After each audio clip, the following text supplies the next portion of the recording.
ہمارے زمانے میں بنوری ٹاؤن میں اس وقت اس کا نام تھا مدرسہ عربیہ اسلامیہ، حضرت بنوری کے ہمارے سند میں مدرسہ عربیہ اسلامیہ لکھا ہے، یہ بعد میں جامعہ میں کا رواج ہو گیا۔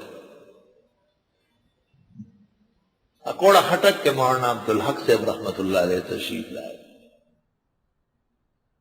حضرت بنوری ان کو مدرسہ دکھا رہے تھے، دوپہر کا وقت تھا، کھانا لگ رہا تھا۔ اس وقت کھانا ایسا ہوتا تھا، گوشت کا سالن، اس کی مناسبت سے اچار، سلاد، یہ سب دسترخوانوں پر بیچتے تھے۔ دال کا سالن ہے تو اس کے ساتھ اور طرح کا اچار، سلاد، چٹپٹا، ہرے مرچ کٹے ہوئے، یہ سب چیزیں ہوتی تھی۔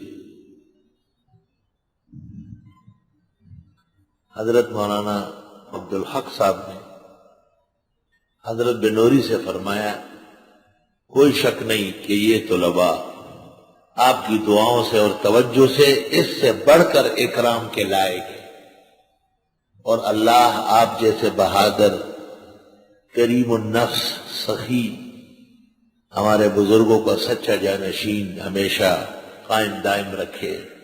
لیکن ہمیں ایک ڈر ہے کہ ان طلباء میں کہیں آرام پسندی کی وجہ سے محنت کم نہ ہونے لگے۔ بیشتر طلباء یہی سمجھ رہے تھے کہ یہاں لوگ کھانا تو شوق سے کھاتے ہیں، سبق میں موجود نہیں ہے، میں خود گواہ ہوں۔ یہ ایک تجربے کی بات تھی بس۔ حضرت بنوری نے بھی اس کو منظور کیا، اور اس دن سے اچار، مربے اور سلاد سب ختم کر دیا، کوئی ضرورت ہے، بس روٹی سالن۔ اللہ